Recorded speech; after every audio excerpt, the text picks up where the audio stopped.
الحمد لله رب العالمين والصلاة والسلام على سيد المرسلين والعاقبة للمتقين اما بعد۔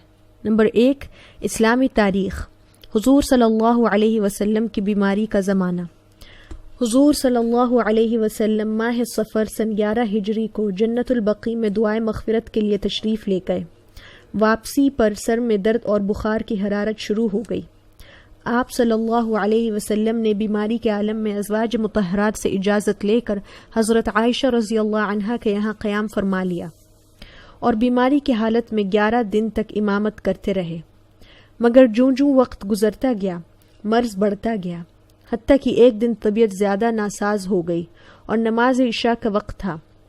حضرت ابو بکر رضی اللہ عنہ کو نماز پڑھانے کا حکم دیا۔ انہوں نے تقریباً 17 نمازیں آپ صلی اللہ علیہ وسلم کی موجودگی میں پڑھائیں۔ ایک دن طبیعت کچھ سنبھلی تو حضرت علی رضی اللہ عنہ اور حضرت عباس رضی اللہ عنہ کے سہارے نماز ظہر کے لیے تشریف لائے۔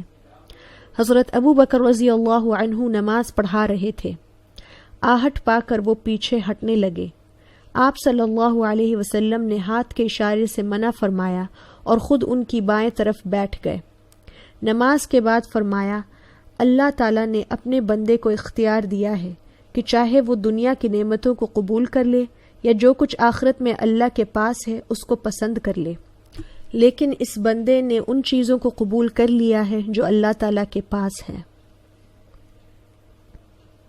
نمبر 2، اللہ کی قدرت۔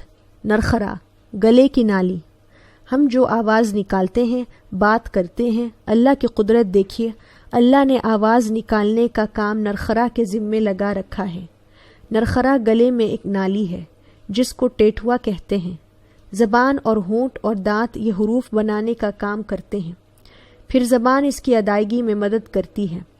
نرخرے سے آواز نکلنے کی مختلف شکلیں ہوتی ہیں، اسی لیے آوازوں میں بھی تفاوت ہوتا ہے۔ جس طرح 2 آدمیوں کی شکل و صورت بالکل ایک جیسی نہیں ہوتی، اسی طرح ان کی آواز بھی ایک جیسی نہیں ہوتی۔ سبحان اللہ! انسانی جسم کے ہر عضو میں اللہ کی کتنی بڑی قدرت کار فرما ہے۔ نمبر 3، ایک فرض کے بارے میں۔ تمام رسولوں پر ایمان لانا۔ قرآن میں اللہ تعالیٰ فرماتا ہے، جو لوگ اللہ تعالیٰ پر ایمان رکھتے ہیں اور اس کے رسولوں پر بھی اور ان میں سے کسی میں فرق نہیں کرتے، ان لوگوں کو اللہ تعالیٰ ضرور ان کا ثواب دیں گے، اور اللہ تعالیٰ بڑی مغفرت والے ہیں، بڑی رحمت والے ہیں۔ سورہ نساء آیت 152۔ فائدہ: اللہ تعالیٰ نے انسانوں کی ہدایت اور رہنمائی کے لیے جتنے نبی اور رسول بھیجے ہیں ان سب پر ایمان لانا فرض ہے۔ نمبر 4، ایک سنت کے بارے میں۔ قرآن کی تلاوت ٹھہر ٹھہر کر کرنا۔ حضرت سلمہ رضی اللہ عنہا سے رسول اللہ صلی اللہ علیہ وسلم کی تلاوت کی کیفیت کے بارے میں پوچھا گیا تو انہوں نے ایک ایک کلمہ الگ الگ پڑھ کر بتایا۔ ابو داود 4001۔ نمبر 5، ایک اہم عمل کی فضیلت۔ اللہ کے خوف سے رونا۔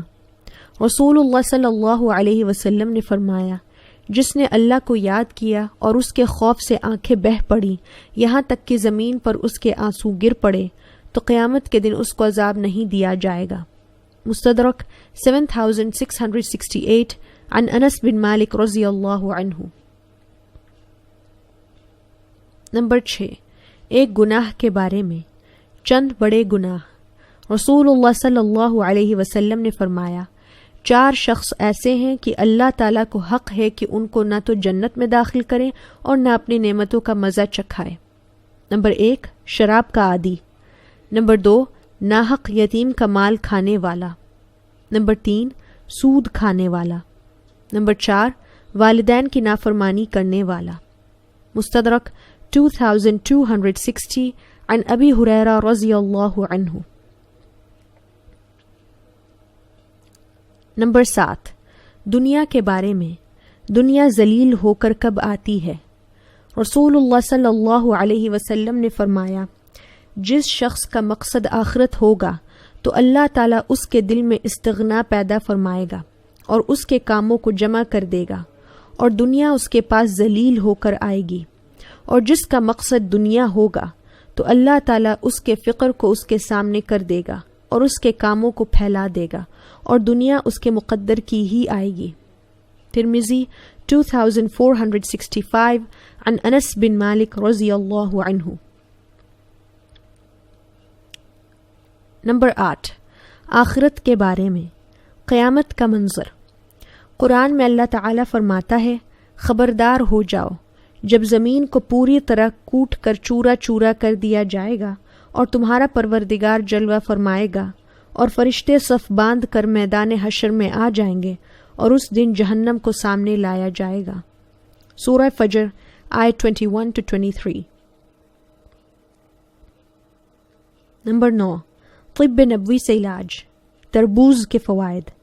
رسول اللہ صلی اللہ علیہ وسلم تربوز کو تر کھجور کے ساتھ کھاتے اور فرماتے کہ ہم اس کھجور کی گرمی کو تربوز کی ٹھنڈک کے ذریعے اور تربوز کی ٹھنڈک کو کھجور کی گرمی کے ذریعے ختم کرتے ہیں۔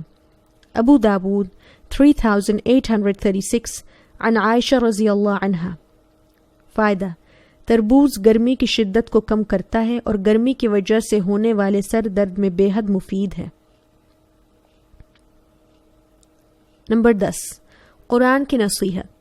قرآن میں اللہ تعالیٰ فرماتا ہے، تم ان لوگوں کی طرح مت ہو جانا جنہوں نے اللہ کو بھلا دیا تو اللہ تعالیٰ نے خود ان کی جانوں سے ان کو غافل کر دیا، یہی لوگ نافرمان ہیں۔ سورہ حشر آیت 19۔ سبحان ربک رب العزة عما یصفون وسلام علی المرسلین والحمد للہ رب العالمین۔